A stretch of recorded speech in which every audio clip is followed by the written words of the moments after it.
5, 4, 3, 2, 1. It's time for the IOU. Let's go. Hey guys, welcome back to the C&J show. And I have my favorite Gin and Juice here. And I have my sister Neek. And Neek, she's going to play a snippet of this video, but I'm going to give it to her. Neek, what is it about? Okay, so this video is about a guy named DJ Kid. He was basically convicted and he's in jail right now, but he was sleeping around with, they say, over 700 black women, and he infected all of them with HIV/AIDS. And he basically bribed them with like money and, you know, free VIP tickets to like clubs and drugs, marijuana, whatever. But here's just a small snippet of the news. He says he's seen numerous young girls stop by. They looked like they were very young, underage maybe. And they stayed over some, and then they would disappear. Documents obtained by WMBF News show in July, Pope held young girls against their will in a room of his home to perform sex acts. One of the victims, listed as 17 years old, said Pope gave her, quote, money and other things for sex. Other reports detail incidents from September to December of 2017 where Pope extorted young girls for sex. One listed as young as 13 years old, marijuana and money to have sex with him. The report shows the victim told the officer a condom wasn't used and was concerned Pope had a sexually transmitted disease. What's your reaction now that you find out everything he's arrested for? For his daddy and mother, it's a bad situation all the way around. I feel Okay, so there you have that with DJ Kid. Now, you know, back in the day, he was a club promoter. And, you know, with this, you just kind of try to figure out and wonder what happened. I know that people go through different stages once they find out something, you know, like, okay, they have HIV or whatever, but which everybody would go through a little depression at first until they actually see that now you can take your medicine. You can, you know, be just as normal as anybody else, live a healthy and great life. You don't have to be sick. It is actually, you know, now as time has gone by, it's much better. Now with him, Neek, Gin and Juice, giving it to you guys, what would have somebody this far gone? In a way, it almost was like a hatred thing too. I got it, but I'm only giving it to a certain group, and that was colored females, black female. I have not seen that one white one. Not trying to make this about that, but I'm just saying, like, it seemed like that was his target goal. We know that you must be upset, pissed, depressed, and everything else. But you targeted only this group. Just, you know, well, hey. For me, what I would say, and I'm going to hand it straight over to Jen, what I would say, I think it could be two things. One, it could have been by you being a club promoter, being in clubs, you know, being like basically like maybe like a rap DJ or whatever. You know, these are the women that you've seen. These are the women that you're going to sleep with. And that's 9 times out of 10, maybe who gave you the disease, and that's who you're angry at. And so that's why you're going and you're infecting this particular race, because this is who infected you. Now, my other thing would be is it's easier, I feel like, to grab women that are less fortunate. As far as, okay, you want to get into the club free, or you want to sit in VIP for nothing, or you want, you know, just some weed and some money, you know, things of that nature. So, you know, it seems like from the pictures and, you know, whatever, not saying anything about the women that, you know, they show, but a lot of them you can tell that were less fortunate, very young, you know, didn't have much, and he took advantage of that. Yeah. In my mind. Yeah. And so, Jen, what did you think? I think it was more of what you said about him being angry. I think more than likely, he probably did get it from a black woman or, you know, something like that. And now he's seeking revenge. This is no way. I mean, I don't know. don't know, especially by him being a DJ, I feel like you come in contact with so many different women. Mm-hmm. Like, it's not just white, it's not just black, it's just so many different type of women. And it does, makes you, raise a brow at it, like, okay, it's only black women. How much women was it? Like, Based about 700. Yeah. 100? And the youngest Wow. was 13 years old. Mm-hmm. Wow. He had a lot of underage girls as well. Yeah. Yeah, that definitely is targeted. No person in their right mind is having sex with 800 people in a lifetime. Yeah. He's just serious. Like, he had to have been having sex with multiple people in a day even. Mm-hmm. He had a vendetta. I definitely feel like with numbers that high and all 800 of them being black, you had a plan and you executed that plan as long as you could before you got caught, because he had to know. Yeah, he knew. He had to know someone was going to catch Because up with him. and even one of the girls was as young as 17. She thought that he had an STD, so I don't know whether she started to feel different or whatever after having sex with him, but she said she thought that he might have given her an STD after having unprotected sex with him. So I mean, and I'm sure he had more than just HIV. You get what I mean? Having sex with 700 people, it's probably all the type of other things that And then from another video where he has this girl trying to do these tickets. I don't know if they copied these things. I don't know what they did, but it's like you're making sure you can lure as many females as possible. Now, if I can, I know that the topic is sensitive, and like I said, we're in a new day and age here with with the virus and stuff. But a lot of the times when you see, like back in the day, with the men, with when the gay men was doing it, and then with cases like this, it was because of reckless sex. And we have to be honest, when you're having reckless sex and just doing these things, you're not, back in the day, we can understand because nobody knew nothing about no AIDS, so you was having fun. Mm-hmm. It was cool. Now you got to be a little bit. I just be thinking to myself, listen, if you are paying to have sex with somebody, or you're meeting people at a club and whatever happened, why would you not put nothing on? Mm-hmm. Like, seriously, what could you possibly be thinking? Times, and that, that many times, what could you be thinking? Even for his own safety. That's why I know he knows he had it, because for your own safety, I'm not crazy enough to have sex with 800 people and not use protection, not one time. Yeah, one night stand. Like, I wouldn't want to get, a STD that I can't get rid of. Mm-hmm. So he knew he had it this whole time. He definitely knew, but the sad thing is, a lot of the women that he went after, and I don't know how much help they give now for like the HIV medications and things like that, but a lot of these women look like they were less fortunate or didn't have much, and that's the reason why.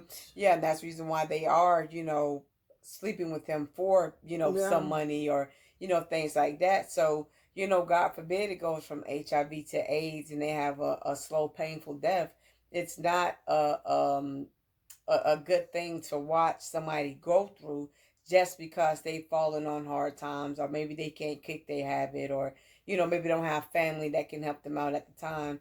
I mean, you really ruined a lot of people. Some people, or they just ran into the wrong guy. They ran into the wrong guy. They ran into a monster. Yeah, he's a monster. Yeah, definitely. And it really shows how sick you are to even sleep with someone 13. You just had really said, you know what? I don't even care. What the heck? And you were thinking, listen, someone gave this to me. And basically, let's be honest, it wasn't a wife or a girlfriend or something that you was with. You got it from doing your reckless behavior, but you just increased it once you got sick. True. Mm-hmm. You increased that. Right. And, this is why they were saying, too, with Eazy-E.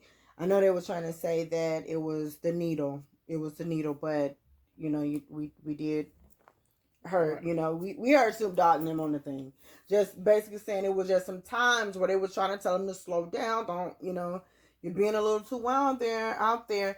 But again, that was okay back then because nobody knew nothing about no virus. And so it was okay. Yeah, see, but back then it was basically, men, gay men are the one was the carriers of but that. Nick, too, we know now is We just know not everybody. It wasn't just gay men, but that's what they thought. That's what they thought. Yeah, that's what they thought. Those are the people that were catching, and that's who they said, "Oh, well, no, it's just." Yeah, they thought that they were immune to it because it was a quote unquote gay disease. It was a gay disease. Yeah, because that's what I think some guys said. Oh no, I ain't. I'm not gay. That was easy. Yeah.